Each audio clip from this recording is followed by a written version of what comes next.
యాదాద్రి జిల్లా రామన్నపేట మండలం నిదాన్పల్లి గ్రామంలో కోతుల కోలాటం. ఈ ఊరిలో మనుషుల కంటే ఎక్కువ కోతులే విపరీతంగా ఉన్నాయి.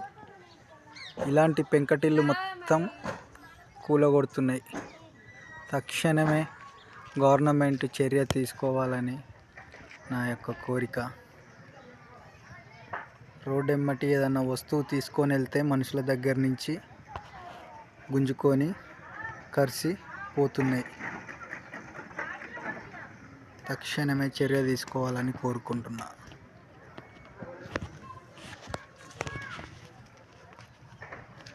పెంకటిల్లు మాత్రం మొత్తం పీకేస్తున్నాయి.